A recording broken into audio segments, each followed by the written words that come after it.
cómo suena cuando traigo el micro. Rondando por la calle con los míos, ya sabes, las paredes pintadas por trazos inigualables. Voy por buen camino, amigo. I started off, I've always done a little bit of art. I got into a little bit of trouble, did a little bit of time. That's where I really just stayed focused the whole time, doing art, doing stuff like that. I got out and a shop called Infamous gave me a chance. They pulled me in and I started working there, and I progressed slowly but surely. You know, not all tattoo artists start off good, so it was all trial and error. I started off there, then went to another shop called Upscale where there was a lot better artists. I started learning a lot more and I've gotten better slowly but surely. 3 years ago I was going to college for art school, and I was taking oil painting classes, airbrush classes, watercolor, acrylic, and that helped me to understand color, theory, perspective, and all that kind of stuff. So that really helped me in my art as far as being a tattoo artist goes. The whole time I've started tattooing, it was always been the dream of mine to open up my own shop. I had some money saved up, my family helped me a little bit. The plan was to open up a shop in Salt Lake City. And I came out to Vallarta on vacation. It was supposed to be a 5-day vacation. I'm supposed to go back, open up my shop, and get everything started. Well, whole change of plan. I came out here to Vallarta, fell in love with the culture, the people, the food, and everything else, and just figured, well, hey, why not do it here? And I'm pretty happy with my decision. You know, things are going better and better as time goes on. I'm getting more and more clientele, and things are starting to get good. I feel like I bring a whole different vibe to the tattoo scene out here. You know, I have a lot to offer as far as shops are concerned. In Mexico, my shops are definitely up to par with any kind of medical standards or anything like that.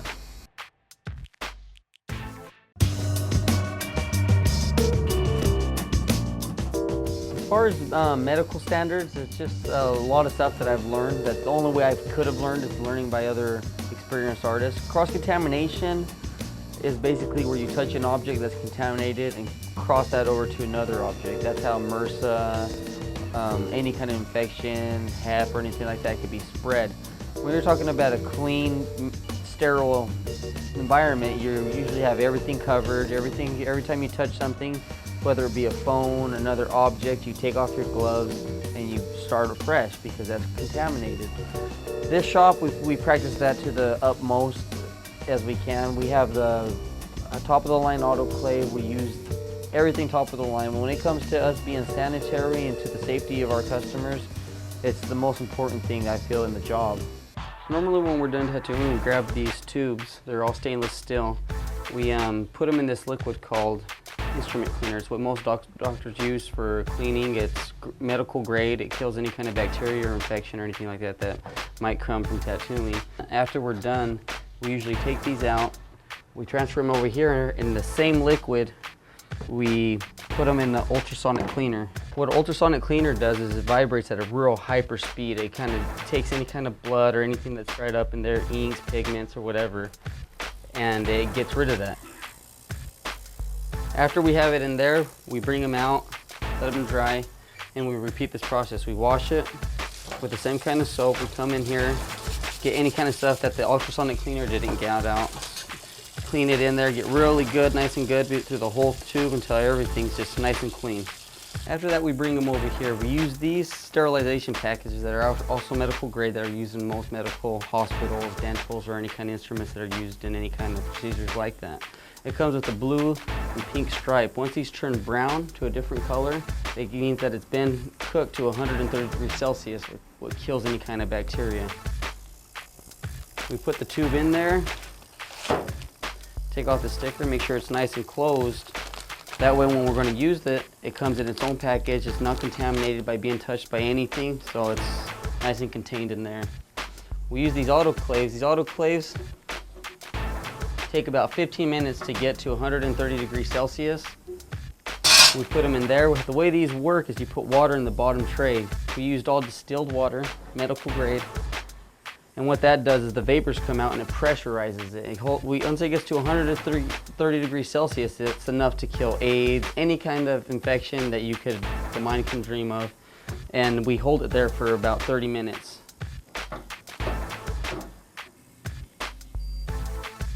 Now it's heating, it'll get to the point and it'll do that, but we usually repeat this process just to make sure that there's no risk at all of any sort. This is one of the only ones I've seen out here in Mexico that got to high quality autoclave like this, so you know you're in the best of hands.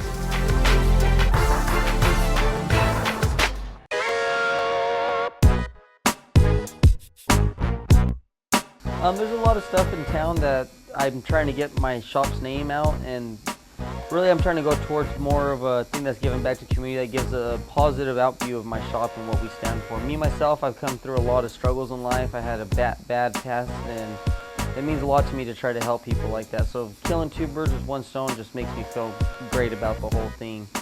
The sponsorship was a BMX, skateboarding, all that stuff, basically showing young kids that there's another life out there besides gang banging or doing drugs or anything like that. Extreme sports, other ways to do adrenaline, and it was just a way to get our name out there in that part, you know what I mean, just positive all the way around.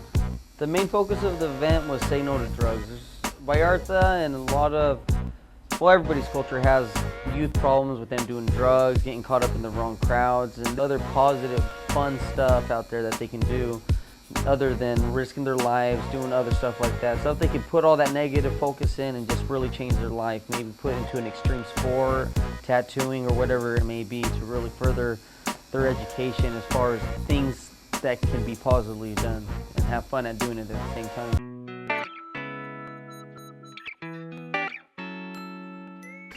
When I started doing art, I started off with just regular pencils. I've experimented into acrylics, watercolors, oil, and I feel like oil's just a real medium that I'm real comfortable in. I've progressed a lot faster in that area than I have others, so that's the thing I like doing the most. I feel more comfortable with that.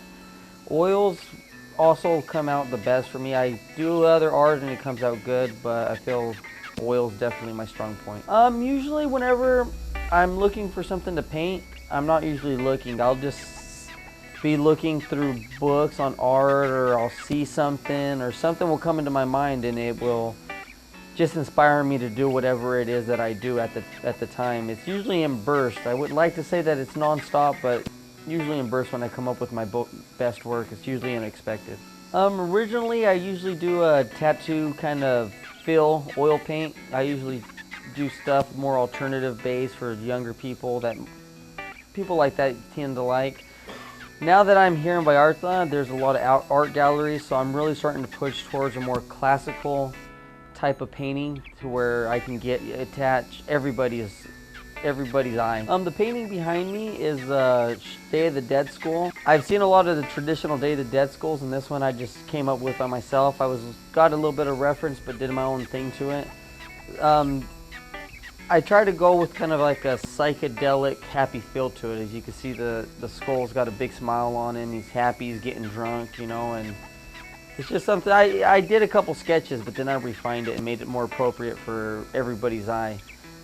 The original one had my city on the bottle, but I put Vallarta in the bottle just to kind of give the people here a Vallarta feel to the painting.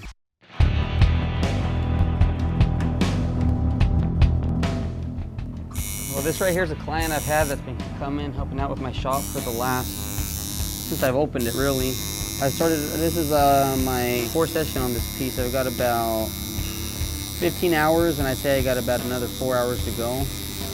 He really just picked this piece because he liked it. He saw it, you know, and he really was feeling it. And we kind of came up with this piece for him. We derived it from another piece, but put my own little twist on it, so it was custom, so it wasn't exactly like the one that he was choosing. A lot of people get the Oni mask confused with maybe a satanic or something like that, a cult or anything like that, especially out here in Mexico, because they're kind of real Christian or Catholic. But really the Oni mask symbolizes basically like karma. It attaches itself to the person, and it can be good or luck or bad luck depending on the person, on what their whole aura is. This is a traditional Oriental piece. I really like doing traditional Oriental pieces just because the color's so just thick. It's there. There's not a lot of detail to it, but it's bright and it's real easy to work with, a lot of traditional type of work. The pigments I use, all the color that I've used a new ink that's called Fusion. It just came out about a year ago. It's all organic, it's vegan friendly. A lot of people like it like that, because every now and again I get vegan clients that just want to know what they're putting into their body, don't have any kind of chemicals or any kind of other stuff like that.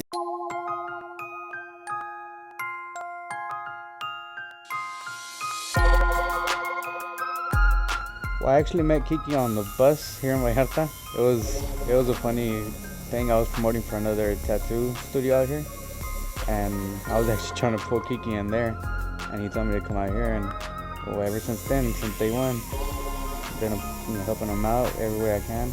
The pain, it's something natural. I guess all tattoos are like that.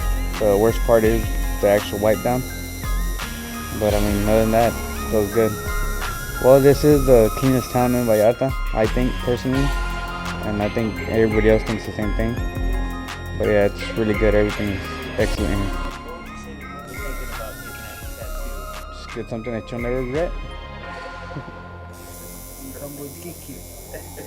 Yeah, come with Kiki. Bienvenidos sean todos, esa cosa está de locos. Raperos se creen Dios, el mundo les parece poco. Mucha ciencia ficción, robos y balaceras. Hablan de la calle porque no fueron a la escuela. Aquí todos ya cantan, hoy todos rapean. Conozco principiantes que aún la camamean. Presumen de agarrar el micro con elegancia. Hacen porquerías y de mierda su fragancia. Son hijos de papi, no sé qué le juegan. Idiotas como ustedes en el micro tartamudean. Fanáticos de Snoop con trenzas y ese rollo. Raperos como ustedes con un freestyle los degollo. Se enojan, enfrentan, son más de la cuenta y nadie los toma en cuenta. Al parecer su meta es grabar con 50 centavos. Eres solo un esclavo de la moda del rebaño, de los que mueren al año. Piden el respeto por grabar una rola fácil. Esas se escriben solas, fanáticos. Son el peor de los males. Presumen de hacer hits, pero no los oye nadie.